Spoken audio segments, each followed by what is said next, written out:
বিগত নির্বাচনগুলোর ব্যাপারে নতুন করে বলার কিছু নেই, দেশবাসী জানে যে নির্বাচনগুলো একেবারেই ন্যূনতম কোনো গ্রহণযোগ্যতার মানদণ্ডে উত্তীর্ণ ছিল না।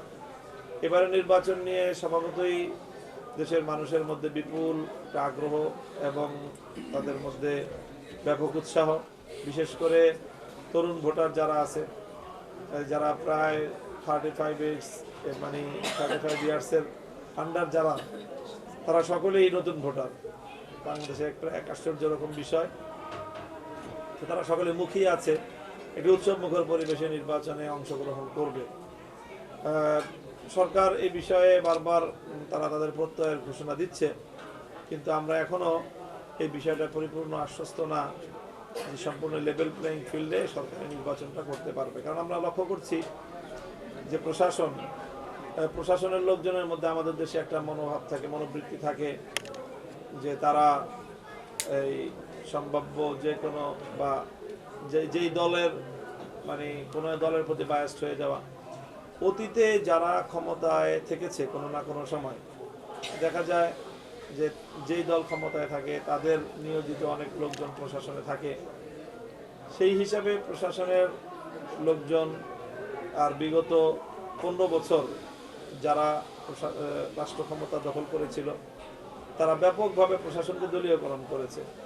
সেই লোকগুলো সব প্রশাসনে রয়ে গেছে এবং তাদের যে চিন্তা ভাবনা, তাদের যে দর্শন, তারা দেশকে এবং ইসলামী শক্তিকে তারা তাদের এন্টি শক্তি হিসেবেই বিবেচনা করত। সেই জায়গাটা থেকে আমাদের একটা আশঙ্কা আছে যে লেভেল প্লেইং ফিল্ড আসলে যথাযথভাবে বাস্তবায়ন করতে সক্ষম হবে কিনা সরকার।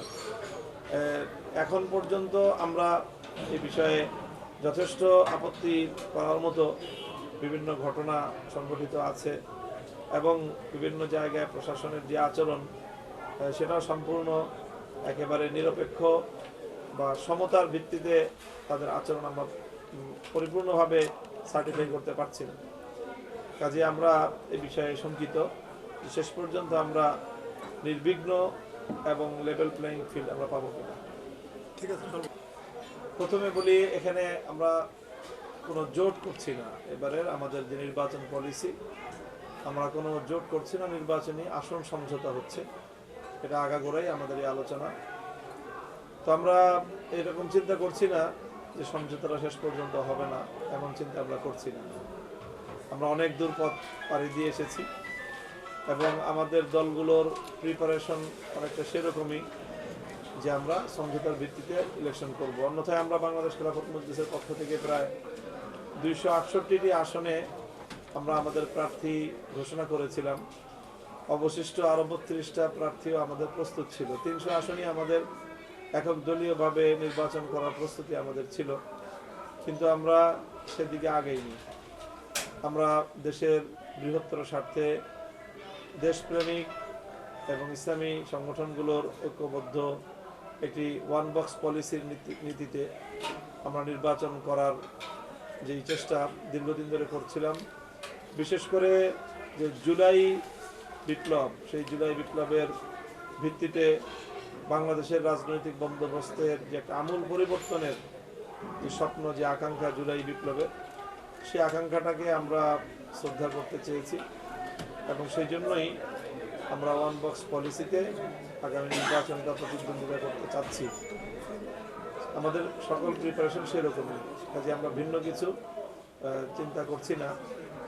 এরপরও আমাদের বাংলাদেশ খেলাফত মজলিসের পক্ষ থেকে প্রায় 7খানিক আসনে আমাদের দলীয় নমিনেশন দাখিল করা আছে।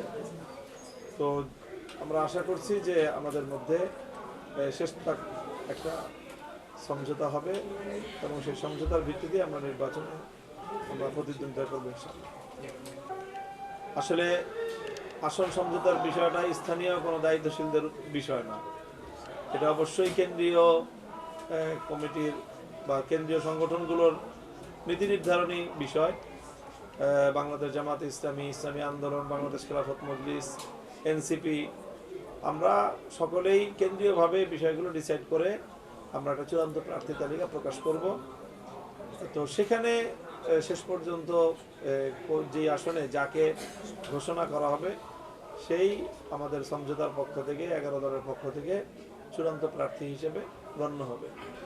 কাজেই আমি মনে করি যে স্থানীয়ভাবে কোনো একক দলেরই এই রাইট নাই যে তারা অন্য কোনো দলের বা নিজের দলের প্রার্থীকে চূড়ান্তভাবে জোটের পক্ষ থেকে ঘোষণা করবে, যতক্ষণ পর্যন্ত না কেন্দ্রীয়ভাবে 11 দলের পক্ষ থেকে বিষয়টা সেটেল হয়।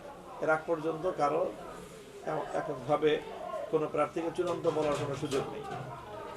চূড়ান্ত ঘোষণাটা আমরা তো আশা করছি খুব অল্প সময়ের মধ্যেই হবে। এরপরও এক্সাক্ট টাইম তো বলা যাচ্ছে না, কারণ বিষয়টা অনেক বড় একটা বিষয়। কেন্দ্রীয় সংগঠনগুলোর মধ্যে এটা নিয়ে আমরা দফায় দফায় বৈঠক হচ্ছে। আমরা আশা করছি খুব সহজেই হয়ে যাবে ইনশাআল্লাহ।